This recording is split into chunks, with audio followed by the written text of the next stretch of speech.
All right, guys. Probably the biggest innovation in the Renolit or the PVC membrane world this year is the advent of this Leister Unidrive robot. We call it a robot. I mean, it's just an automated welder to simplify and raise the quality level of a butt weld. You can see this seam here has almost disappeared. I'm working on right now. Compared to an overlap seam, throw me a little scrap real quick for fun. Just that roll right there will be fine. Yeah. So the normal traditional seam on a piece of PVC membrane will look like that. You know, an overlap, it's very raised because it's such a thick membrane, and that's okay in a competition pool. That's okay in a deep end, if you will. But for a PVC membrane to really become ubiquitous in the high-end luxury market, you need to not feel that under your feet, especially in residential pools where people have certain expectations. You can always, we always had the ability to do a butt seam, but you're doing it with a hand weld that requires 4 passes per seam. This pool has 6 seams, not counting the perimeter that we have to hand weld anyway. It adds a couple of days of labor welding. This thing here, it speeds it up dramatically. I will tell you, it doesn't speed it up like as opposed to a overlap weld. When people are absolutely concerned about the price of the install, you'll still want to do a lap weld. They make a robot that does that in 1 pass, no hand welding at all. This one here still requires 2 things. I get it laid exactly how I want it, where it's completely touching but not bound. And I'm gonna just do tack welds to hold it exactly there. About every 2 feet, maybe every 18 inches, something like that. And then that's going to allow me to then do what we call our heat tunnel pass, which I'll show you in a minute. But that effectively is when I weld about 1.25 inches to 1.5 inches back off of the seam, because right now if I put that robot in there, it's blowing heat many inches away. The heat is not concentrated on the seam, it's just blowed out everywhere, and it won't get as hot, as melted and as hot as we need it.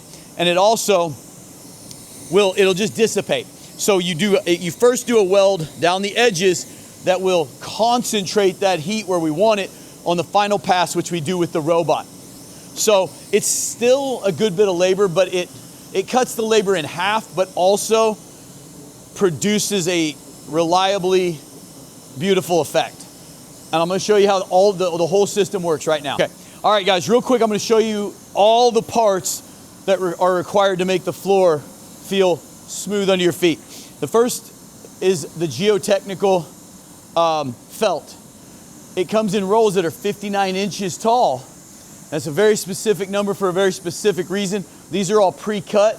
They will lay across the floor. And then there's a butt weld strip.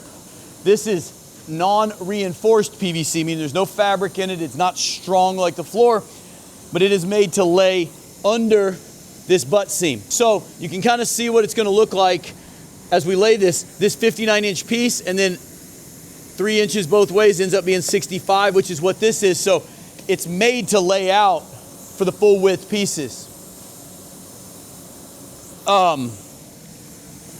So basically we will roll out another roll right here, and then this piece here we glue this down with just spray adhesive, and then you got another full piece, boom. So it's a little more tedious than just lap welding and doing the whole floor in felt and then just lapping where you feel it. But for the higher end customers, it works out really awesome. And that's the main anatomy. It's geotechnical fabric, butt weld strips, and then just a good little bit of labor. But again, that robot has changed the game and made it a lot more feasible to do butt welds in residential pools. Okay. Okay, guys. So what's going on now is Leon is working on cutting the line here, because the reason we have the wall come down onto the floor is so that this seam hides right into the corner on the floor. Once we melt that all in, you'll not even hardly be able to see that. And now my next thing is this side here is already done. You see how that's kind of welded down within about 1.25 inches, 1.5 inches. This one still folds up. It's just got a few little tacks. But now I'm going to go right here.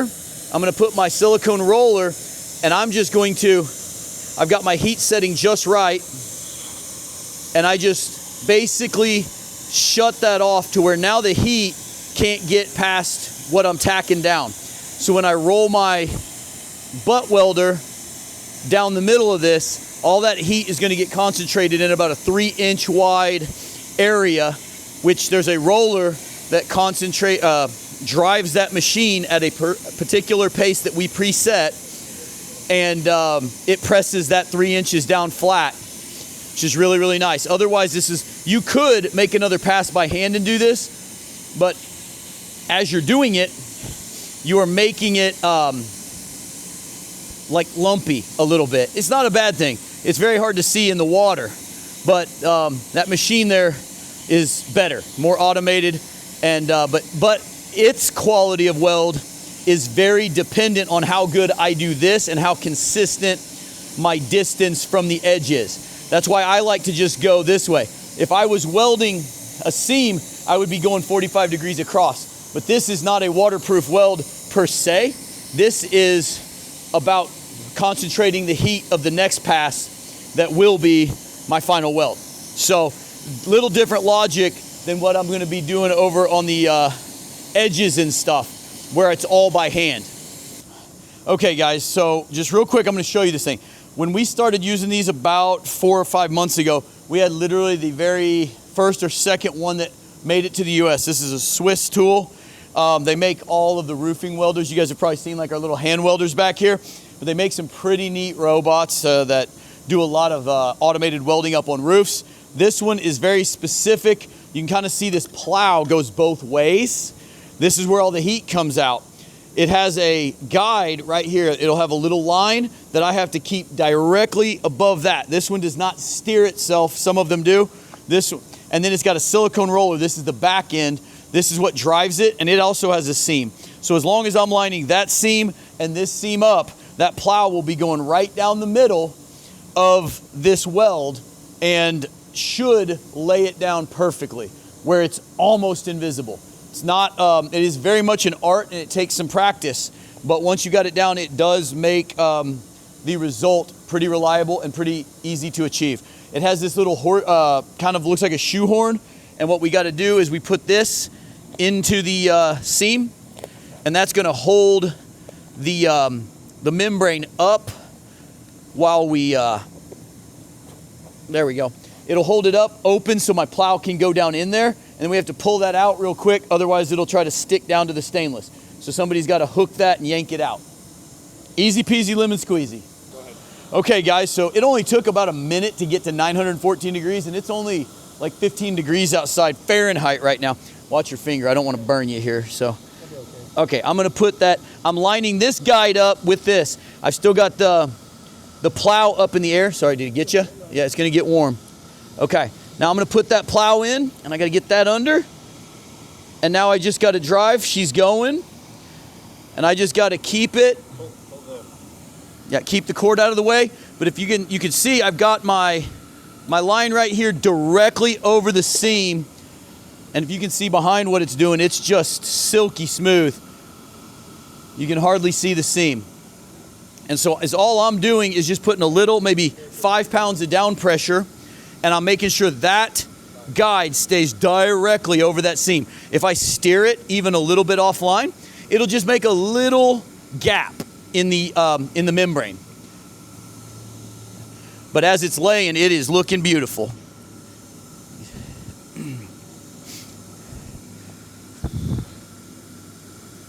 So just to kind of let you know, guys, there's 3 settings up here on this machine. There's a feet per minute, which we are at 3.6. The machine is capable of 10 or 12, but with the 80 mil membrane, it's such a thick, robust membrane, we're better off to make sure the heat's concentrated, we slow it down. Also, there's a temperature. We go up to about 914 degrees. That's about as hot as it gets. And then we have air. This thing has a built-in fan that keeps the element at a temperature. If we have it set at 75% of its capacity, you can kind of see a little bit of smoke. That's perfect. We want just a little smoke. Means we're getting the right amount of melt. But that 75% air setting, we discovered that this thing would not heat up to 914 at 100%. It wouldn't get above about 825. So you got to pull that air down a little when you need the higher temps. And I'm just going to drive this thing all the way across this butt seam. And then at the end, when I get close to the wall, I'll have to grab it by the handle, pull it out, and there will be about a 6 to 8 inch hand weld to complete the butt seam. She's looking beautiful though. And that's all the setup. When we first started using this, if the heat tunnel was wavy, like if that weld was like this, it would show up a little bit in the weld. And then there's tricks to kind of fix it and make it look super nice. There's also the the seam sealing color matched sealer PVC, liquid PVC. But if you do all the setup welding right, there's very little need for any of that.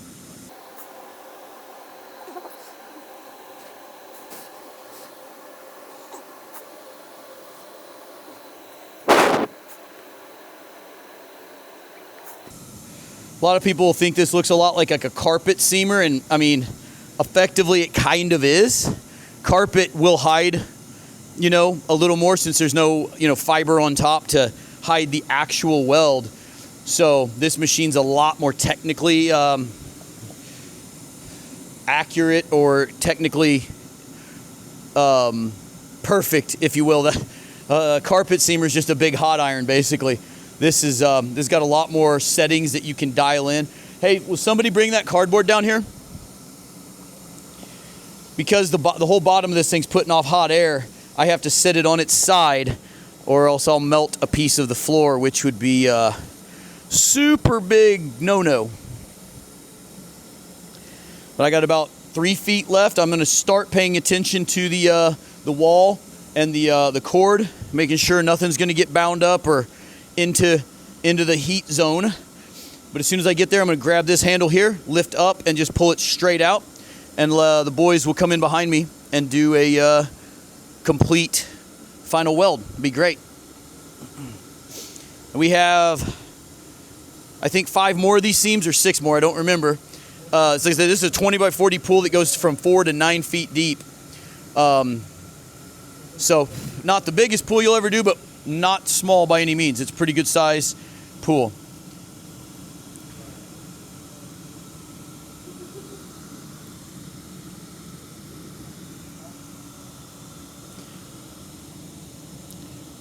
I'm going to get as close as I can, and then I'm going to pull it up.